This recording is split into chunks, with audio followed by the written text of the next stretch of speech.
இன்றைக்கி நாம் அவியல் செய்யலாம். இதுக்கு ஒரு 6 காய் எடுத்துருக்கோம். 1 கப்பு தயிர், இந்த 6 காய் வாழைக்காய் அது மாதிரி 1 இன்ச்சு நீளத்துக்கு கட் பண்ணி வைக்கணும். அப்புறம் சேனக்கிழங்கு 1 கப்பு நறுக்கி வச்சுருக்கோம். கொத்தவரங்காய் 1 கப்பு நறுக்கி வச்சுருக்கோம். பீன்ஸ் 1 கப்பு, கேரட் 1 கப்பு, முருங்கைக்காய் இந்த மாதிரி பீஸாக கட் பண்ணி இந்த மாதிரி 1 இன்ச்சு அளவுக்கு அதையும் இதை மாதிரி நறுக்கி வச்சுக்கணும். தேங்காய் துருவியது 1 கப்பு, கருவேப்பிலை ஆஞ்சி வச்சுருக்கோம். பச்சை மிளகாய் ஒரு 5 பச்சை மிளகாய் நான் எடுத்து வச்சுருக்கேன்.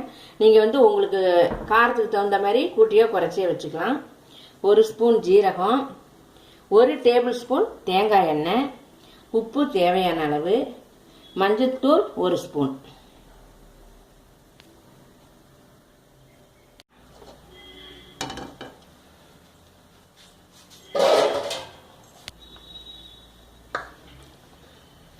இப்போ இதில் இந்த நறுக்கிய காயை சேர்த்துக்குவோம். சேனக்கிழங்கு,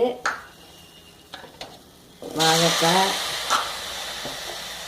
கேரட்டு, பீன்ஸு, கொத்தவரங்காய், முருங்கைக்காய். இப்போ இந்த காய் முழுகிற அளவுக்கு நம்ம தண்ணி சேர்த்துக்குவோம்.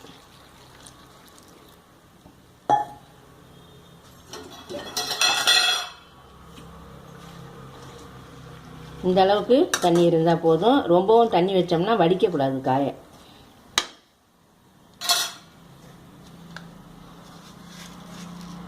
இப்போ இந்த காய்க்கு தேவையான அளவு உப்பு, இந்த மஞ்சத்தூளையும் சேர்த்துக்கலாம்.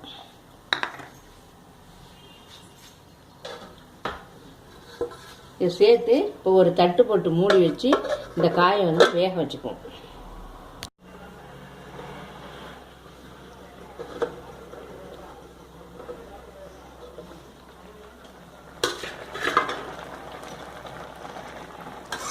இப்போ காய் நல்லா கொதிக்குது. இப்போ என்ன செய்யணும், கொஞ்சம் தணலில் குறைச்சி வச்சு இந்த காயை நல்லா வேக வச்சுக்கணும். இந்த தண்ணியும் காய் வெந்ததுன்னா சரியாக போயிடும். இப்போ இதை மூடி தணலை கொஞ்சம் குறைச்சி வச்சுக்கணும். இப்போ அந்த காய் வேகிறதுக்குள்ளே நம்ம இந்த தயிரை கடைஞ்சி வச்சுக்கணும். ஆனால் தண்ணி ஊற்றக்கூடாது. தண்ணி ஊற்றாத இந்த தயிரை நல்லா கடைஞ்சி வச்சுக்கணும். தண்ணி இந்த தயிரில் கொஞ்சம் கூட சேர்க்கக்கூடாது. தயிரை மட்டும் இந்த மாதிரி திக்காக கடைச்சி வச்சுக்கணும். இப்போ தயிரை கடைஞ்சி வச்சாச்சு. அடுத்து இந்த தேங்காய், பச்சை மிளகாய், ஜீரகத்தை நம்ம அரைச்சிக்கலாம் மிக்சியில்.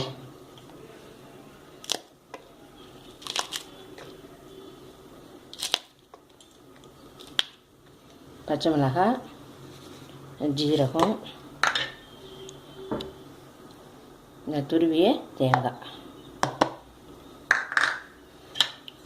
இதை முதல்ல ஒரு சுற்று அடிச்சுட்டு அதுக்கப்புறம் தண்ணி சேர்த்துக்குவோம். இப்போ இந்த பதத்துக்கு நல்ல ஒரு சட்னி அளவுக்கு அரைச்சி இதை இந்த தயிரில் கலந்துக்கணும்.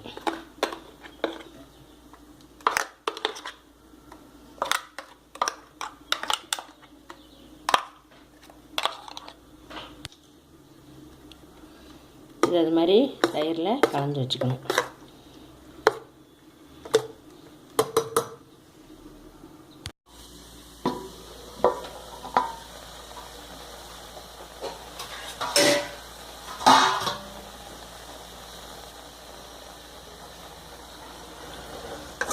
இப்போ காயும் வெந்துருச்சு. இந்த தண்ணியும் நமக்கு எல்லா காயும் தண்ணியும் வெந்துருச்சு பாருங்க.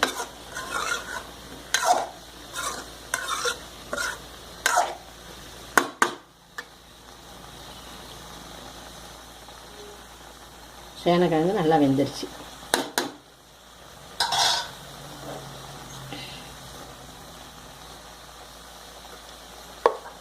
இப்போ இந்த சமயத்தில் நம்ம இந்த தயிர், தேங்காயெல்லாம் அரைச்சி கலந்து வச்சுருக்கிறது இந்த கலவையை இதில் சேர்த்துக்கணும்.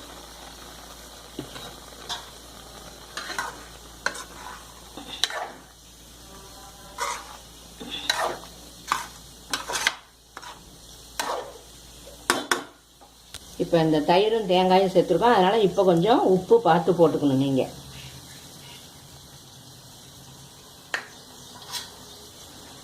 போட்டு நல்லா கலந்துட்டு இது ரொம்ப கொதிக்க வைக்கக்கூடாது. கொஞ்சம் பொங்குற ஸ்டேஜ் வந்ததுன்னா நம்ம இறக்கிக்கலாம். பாருங்கள், லேசாக பொங்கி வந்து கொதி வர ஆரம்பிக்குது. இந்த சமயத்தில் நம்ம வந்து கருவேப்பிலையும் தேங்காய் எண்ணெயும் சேர்த்துக்கணும். நல்லா இது மாதிரி கொதிக்க ஆரம்பிச்சிருச்சு. வந்து இந்த பச்சை கருவேப்பிலை கிள்ளி சேர்த்துக்கணும். இந்த தேங்காய் எண்ணெய் தான் இதுக்கு சுவை. வந்து இந்த தேங்காய் எண்ணெயை இப்போ இதில் அப்படியே சேர்த்துக்கணும். சேர்த்து நல்லா கலந்துட்டு அடுப்பை நிப்பாட்டிடலாம் நம்ம.